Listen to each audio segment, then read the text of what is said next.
अच्छा, एक वीडियो में आपने कहा था कि दज्जाल जो इस प्लेनेट से नहीं है, और जबकि हजरत तमीमदारी जो है उसको एक जजीरे पे मिले थे दज्जाल को, तो वो तो एक इसी दुनिया का जजीरा था ना, तो वो अच्छा, दूसरे प्लेनेट में कैसे मैंने दज्जाल इसलिए चला कहा गया? ये दज्जाल बड़ा कॉम्प्लिकेटेड सा सब्जेक्ट है।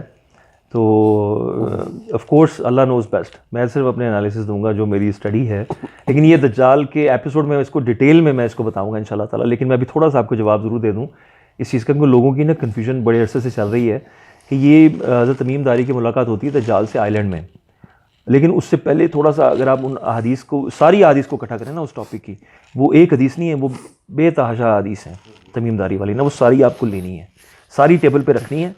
फिर उनमें से चीज़ें आपने लेनी है सारी, कुछ दो वहाँ से, तीन वहाँ से, चार वहाँ से, पांच वहाँ से, सब लेके ना ये एक इस तरह एनालिसिस लिए जाते हैं। फिर एक कंप्लीट शक्ल दे दी जाती है कि ये भी ऐसे से भी हुआ था।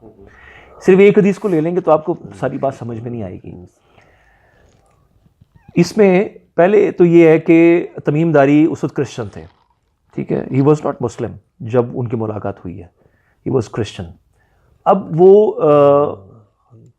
उन कहते हैं कि हमें महीना भर कश्ती हमारे साथ खेलती रही, हम बस हमें पता ही नहीं हम कहाँ निकल गए। और वो प्रोफेशनल सीमैन थे सारे के सारे, ठीक है, और वो उनका काम ही ये था, प्रोफेशनल सीमैन थे। और वो काफ़ी ज़्यादा लोग थे, बड़ा जहाज़ था, वो गुम हो गया। तो उसमें छोटी, फिर एक आइलैंड के करीब पहुँचते हैं, उसमें भी छोटी कश्ती में बैठ के उस आइलैंड में आते हैं। तो उस आइलैंड में जब कॉर्नर पे आते हैं तो उनको एक एक अजीब सी मखलूक मिलती है जो कि इंसान नहीं होती है।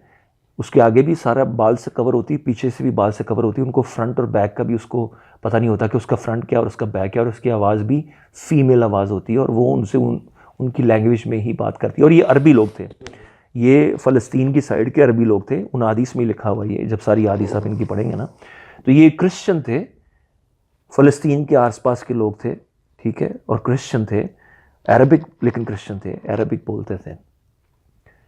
और उसने जब ज़ाहिरी बात उनसे बात की तो अरबी में ही उस मखलूक ने इनसे बात की है। अब वो मखलूक और चीज़ है, अब वो मखलूक भी कोई और है। अब उससे डरे भी हैं, उसको शैतान भी समझे हैं, लेकिन उसने अपने आप को जासूस कहा है। उसने कहा कि मैं जसासा हूँ। जसासा मीन्स कुछ जासूसी करने वाली कोई चीज़, जो उसका मतलब ये होता है। तो उसके बाद वो उनको बताती है कि वहाँ पे एक शख्स मौजूद है, वहाँ जाएँ आप, आइलैंड के अंदर ही। तो वो शख्स आपसे मिलना चाहता है। तो वो इससे डर के भागते हैं, उधर जाते हैं जाल के पास, वो देखते हैं तो वो कहते हैं कि हमने इस तरह का इंसान पहले नहीं देखा। एक तो ये चीज़ बड़ी इंपॉर्टेंट है, इस तरह का इंसान पहले नहीं देखा, ठीक है। अब दज्जाल जो है वो, अब एक एक कॉमन सेंस की बात है। अब एक शख्स कैद हुआ हो, जंजीरों से बंधा हो, तो और काफ़ी सालों से बंधा हो, और उसके बाद पास कोई आए, तो सबसे पहले वो यही कहेगा ना कि भाई मेरी जंजीरें खोल दो। एक कॉमन क्वेश्चन है हर किसी के इंसान में, पहले अपनी आज़ाद होने की ख्वाहिश करेगा, बाकी बातें तो बाद में होंगी, पहले आज़ाद तो हो जाए। क्या वजह है कि दज्जाल ने भी उनको नहीं कहा कि भी मुझे पहले आज़ाद करो। और चले, उसने तो चले नहीं कहा दज्जाल ने। जो अगर 8-9 लोग, अगर छोटी कश्ती में थे कि 7-8 लोग जाते हैं उस आइलैंड में, कि 8 लोग होते हैं कम से कम, 8 लोग खुद ही खोल लें उसको। भाई एक शख्स कैद है तो उसको खोल दें उसको। भाई ज़रा इखलाक ही बंदा, एक काम ना ये भी ऑफर नहीं करते, ना वो कहता है मुझे खोल दो, ना ये ऑफर करते हैं खोलने की, क्योंकि इसका मतलब है कि वो इस काबिल ही नहीं थे कि उसको आज़ाद कर देते वहाँ से। और दज्जाल को भी पता था मुझे यहाँ से ही नहीं निकाल सकते, उनको भी पता था कोई ऐसी चीज़, ऐसी किसी शय में वो कैद है, ठीक है। अब वो उसको एक्सप्लेन नहीं कर पाते। तो पुराना दौर है, 1400 साल पहले। अब के किसी दौर शख्स ने उसको देखा होता जो साइंस को समझता, तो शायद वो और तरीके से उसको एक्सप्लेन करता। लेकिन उन्होंने और तरीके से देखा, अपने ज़ाहिरी पुराने जहन के लोग थे, उन्होंने अपने हिसाब से देखना था। लेकिन एक हदीस जो सही हदीस है, सियासत्ता की हदीस है, जिसमें वो बताते हैं तमीमदारी कि वो ज़मीन और आसमान के दरमियान उछल रहा था। द वर्ड हदीस इज सेइंग यूजिंग असमा एंड अल अर्द, कि आसमान और ज़मीन के दरमियान में वो उछल रहा था, ठीक है।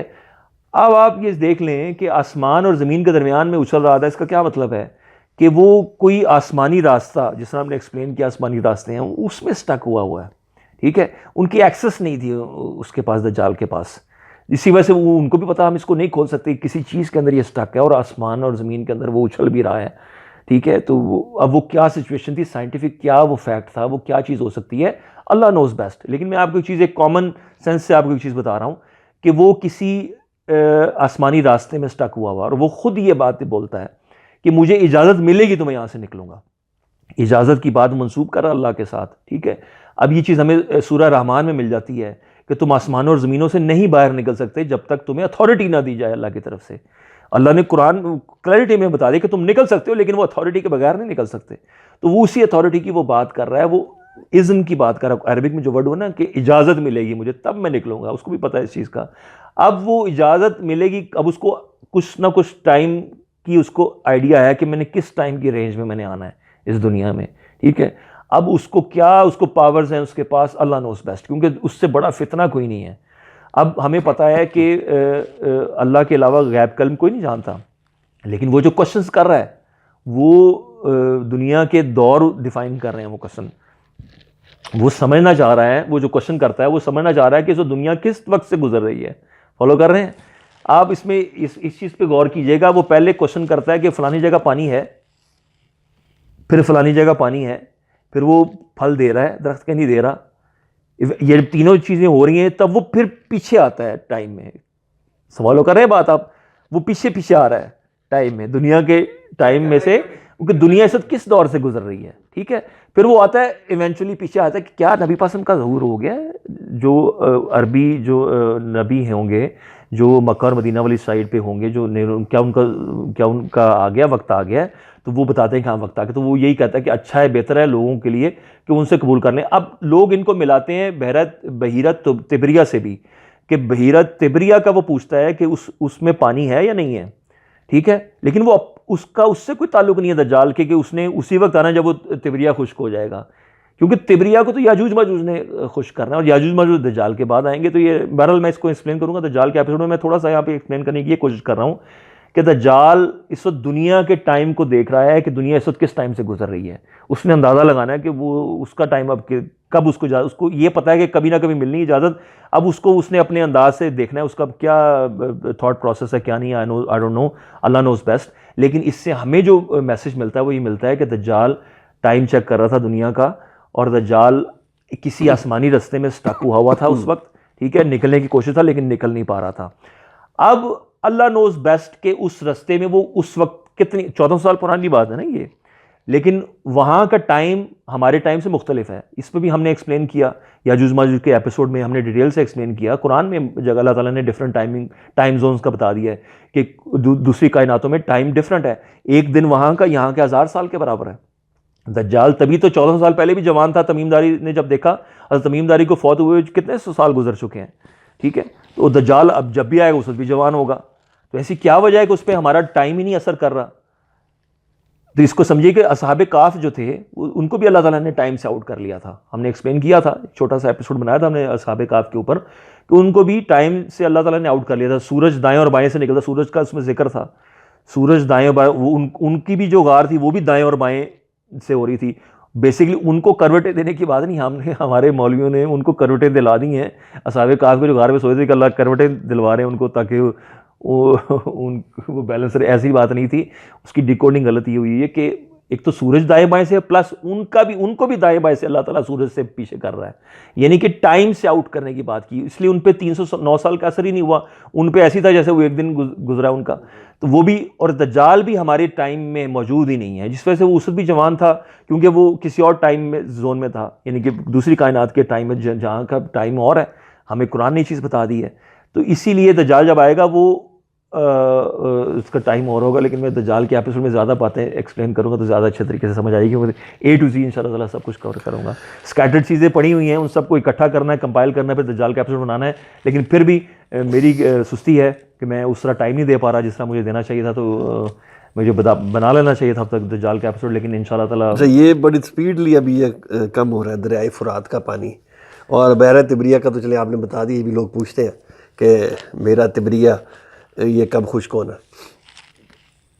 अच्छा, ये जो बात करते हैं ना लोग कि ये दरियाए फुरात भी खुश्क होना है, दरियाए फुरात खुश्क होने की कोई हदीस मौजूद नहीं है, एटलीस्ट कोई सही हदीस मौजूद नहीं है। दरियाए फुरात का पानी हटे एक तरफ कुछ सिरकेगा, उसके नीचे से फिर डिस्कवर होगा खजाना, ठीक है। अब वो एक तरफ हटने का जिक्र है पानी का, लेकिन पानी खुश्क होने का जिक्र नहीं है। इसका मतलब है कुछ जगह चेंज हो सकती है, कि ज़लज़ले की वजह से हो सकती है, कुछ भी वजह बन सकती है। तो वो मैं ये कह रहा हूँ कि वो पानी खुश्क होने की कोई हदीस नहीं मिलती है। इसलिए कह रहा है कि जब तक दरिया फ़रात खुश्क नहीं होगा इमाम महदी नहीं आएंगे, या दरिया फ़रात खुश्क नहीं होगा सोने का ख़ज़ाना निकलेगा, और जब तक सोने का ख़ज़ाना निकलेगा इमाम महदी नहीं। इसका हज़रत इमाम महदी से ताल्लुक़ कोई नहीं है। पहली बात तो ये है कि ये सोने का ख़ज़ाना निकलेगा तब इमाम महदी आएंगे, ऐसी कोई हदीस नहीं है। एनालिसिस के मुताबिक, हमारी अंडरस्टैंडिंग मुताबिक जो हमने डिकोडिंग की है, उसके मुताबिक सोने का ख़ज़ाना निकलना ही हज़रत इमाम महदी के बाद है, पहले नहीं निकलना। उनके दौर उसी पे, उनके दौर में ही, उनके बाद से मुराद उनके दौर में ही, यानी कि उनके बादशाह बनने के बाद, यानी कि उन्हीं की ज़िंदगी में ही होगा। उसी पे आर्मी गन फाइट है ना, उसी पे जंग है, उसी पे फिर सारा कुछ जिस तरह हमने एक्सप्लेन किया। तो दरिया फ़रात ने खुश्क नहीं होना, सिर्फ सोने का ख़ज़ाना वहाँ से निकलना है। खुश्क पूरी दुनिया के पानी उस वक्त होंगे जब याजूज मजूज आके सब पी जाएंगे।